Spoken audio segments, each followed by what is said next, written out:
If you have type 2 diabetes and you're tired of being told it's chronic and something you'll just have to manage forever, if your A1C is controlled but your medication list keeps growing or stays the same, and you know deep down you're capable of more than this, you're in the right place. This is the Diabetes Remission Roadmap podcast. We're Brian Bisher and Corey Jenks, two pharmacists who spent over 2 decades inside healthcare. And we started this show because we got tired of watching capable people stuck getting managed instead of rebuilt. Here's what most people aren't told. Type 2 diabetes isn't just a blood sugar problem, it's a muscle and energy storage problem. When your body loses strength and metabolic flexibility, blood sugar rises, and you can rebuild that.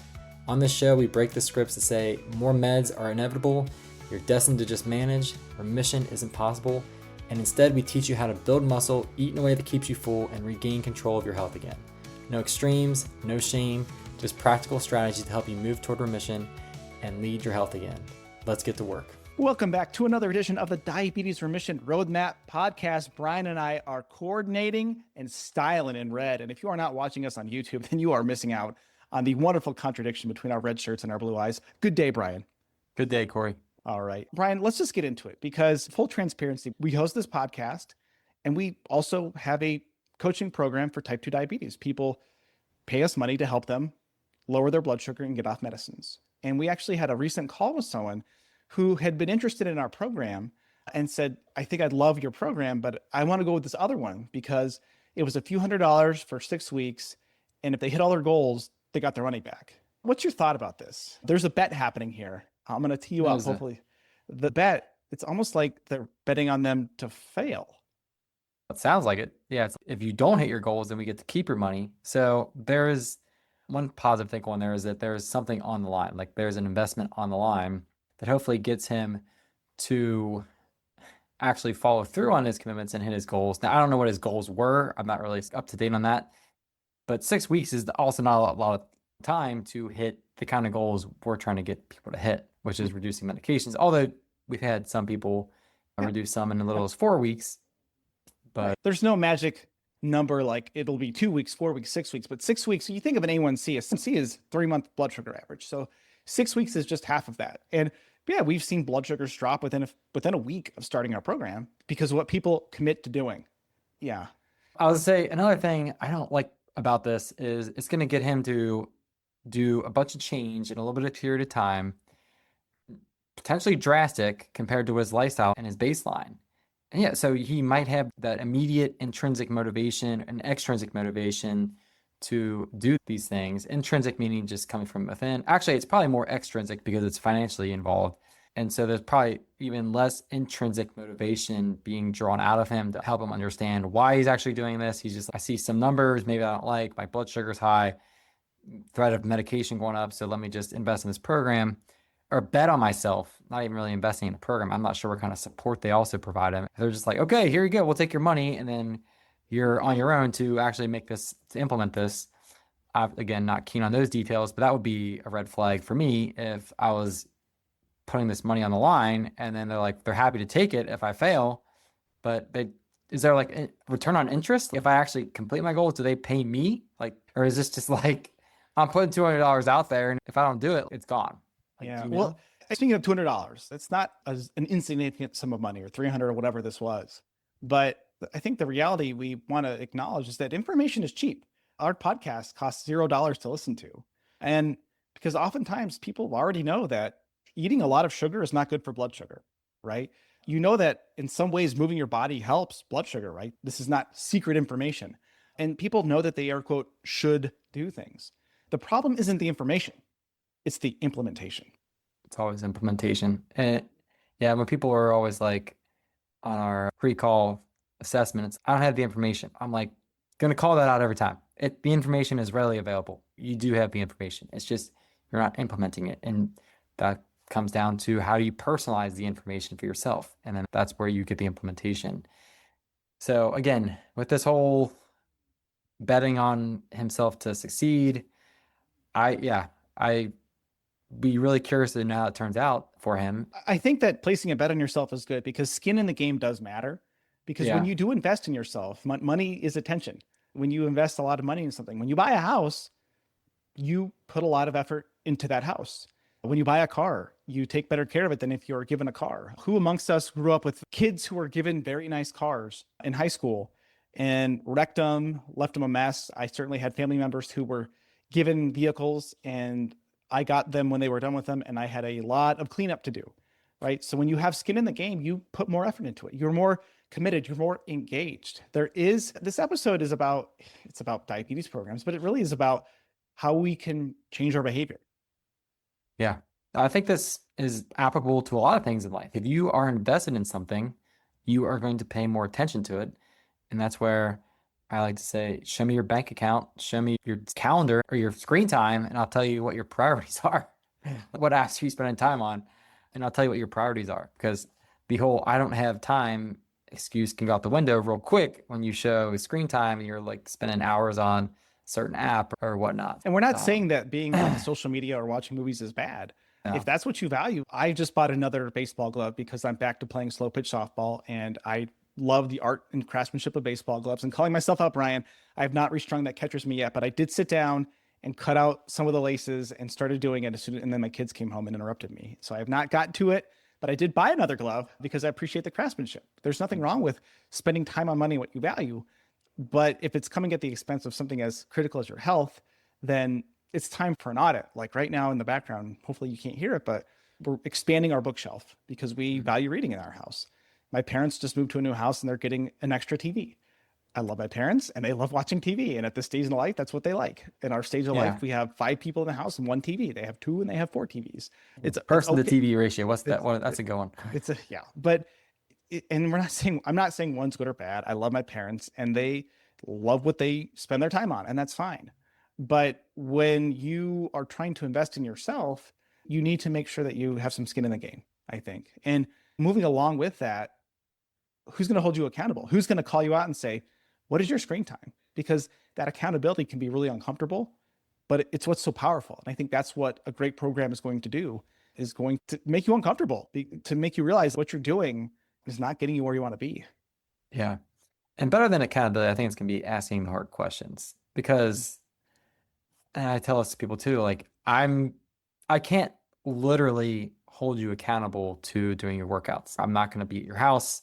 I'm not going to say, hey, come here and do this workout. Not the best that gets is like you have that personal trainer relationship and they're at the gym, but that person still can't get you to show up. Once you're there, they're going to guide you through it. And that's what we provide the structure for accountability. And really, I like to think like we help people learn how to be more accountable to themselves, because that's a quality we really look for, is like people who are ready and wanting to hold themselves accountable to a higher standard, because that's what this is all about. It's not about coming in.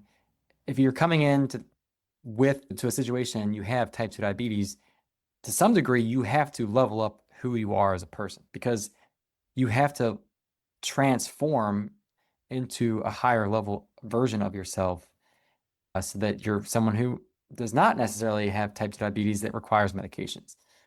And so, yeah, I think that's a big part of this. Yeah. And to give an example from my own life, like I'm very regular with my workouts, but I joined a gym and do a weekly workout with a coach. And I can tell you that the amount of weight that I push up and around and things I do and how much I push myself is more than I would do on my own. So I'm accountable to myself because I show up at 5 a.m. to do this workout. But I think having that support and the accountability and someone asking the uncomfortable question of, hey, can you put a little bit more weight on there? That is what helps you level up even more. So like it's being accountable to yourself, but also having the support and someone who is detached from you personally. Because we've seen like my wife's going to coach me. I'm like, okay, good luck. Have fun at divorce court. But someone who's able to ask those uncomfortable questions to push you beyond who you are, to, as you say, level up who you are as a person and your health.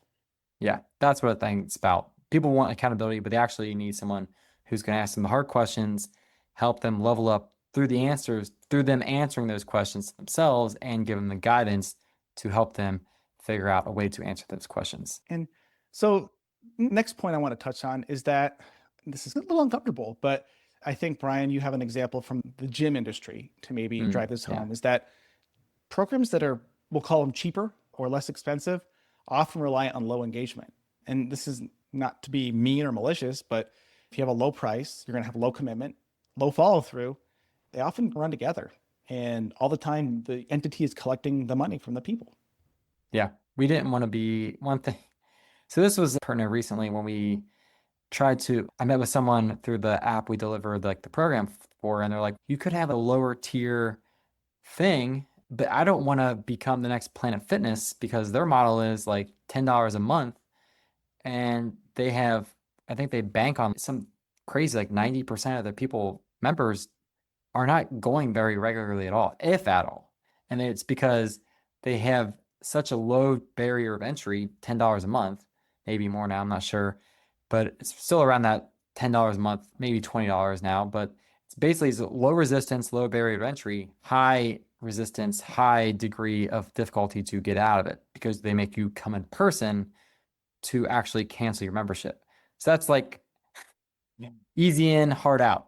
And that's their model. They're basically taking money from people and not helping them. Online programs, online courses, they function a lot of the same way. People go in, I'm not saying that people that create these have bad intentions, but we've always been taught from mentors, business mentors, like that when you do that, you are going to not help people as much. Our business mentor is always like, do you want to help people transform? Okay, then that's the online course, something ridiculous like 50% of people don't even log in. They once they purchase it, they don't even log in. And then like even fewer even finish. Versus when you get into a cohort-based model, basically group-based model, the completion rate goes as high as 90%.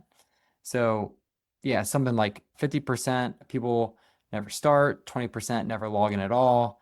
It's just really profoundly depressing, like this whole online education model, which is very abundant now. You can log in, you can find a course for anything. I took a speed reading course during the pandemic, and that actually was nice. I did finish it, but I don't really do many of these online courses otherwise. Thinking of another model where people don't always show up and follow through, I want to call it our traditional healthcare model. You talk about skin in the game, you have a third party payer oftentimes, so you're not paying the Mm-hmm. true cost. The doctors, if you get better or you don't get better, they're still getting paid. Whether you get better or not, you're still paying for your medications. You're still going to those appointments. So that's another sort of like low skin in the game. I wouldn't call it low price because there's a lot of very high prices in our healthcare system and terrible value. But I think that, as you said, like our goal is to help people truly transform. It's amazing the emails we get from the listeners of the podcast who take the Mm-hmm. information and run with it.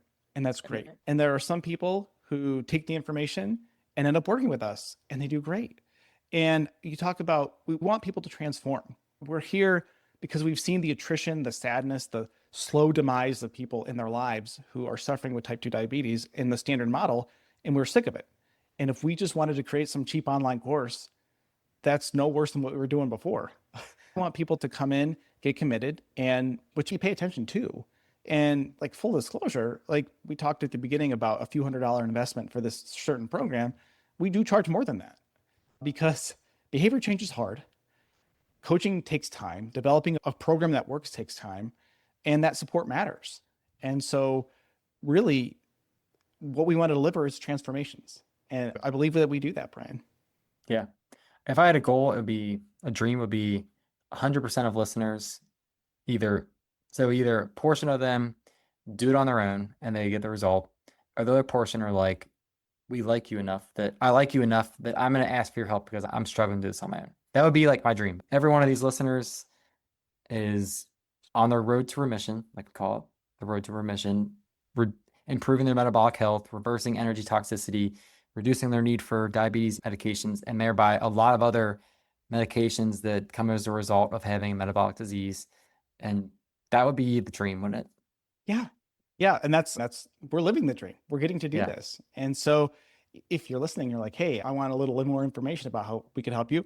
Follow the link in the show description to book a call with us. And if you're like, I don't want to work with you guys, keep giving me free content. Hey, keep Awesome. listening. Head to our YouTube page, head to our Instagram. We're here to give you the information. If you're an implementer, awesome. This is not a contest to see who we could like the most. Our goal is to help you transform. And everyone, Yeah. as Brian says, everyone has their own road that they're going to take. And everyone's road's going to look different. And some need a little more guidance than others. And that's totally okay. But if you are looking for a transformation in the program, one of the things that we hear from a lot of our clients is you Google diabetes help, and all of a sudden you are getting bombarded with advertisements from programs online to help you. And when you're evaluating them, I don't think that we want to ask, the real question isn't how cheap can I do this? It's what actually gives me the best chance of succeeding. Because if you pay cheap prices for years and you're paying for medicines and complications, it actually isn't cheaper. But if you're able to pay once and fix it, that's worth every penny. Yeah. Brian, Yeah, return on the investment there. I'm not sure. It'd be hard to calculate that. One remission, save one. It's like what's the return on that investment is hard to measure. Yeah, it's monetary and beyond money. We're not here to throw shade at other programs. Everyone has their own path in life, their own approach to things. Brian and I have just particularly found this one that we like, and we've seen the transformation, and it just energizes us. We've gone from being burned out pharmacists to thriving and excited to get up every day to see how we can help even more, to fill the gap that our healthcare system is lacking in because of its model. Brian, I think that's everything, right? Yeah, that's everything to me. All right. If you enjoyed this, make sure to subscribe to the podcast. We would love a review. Ratings and reviews help other people find the show.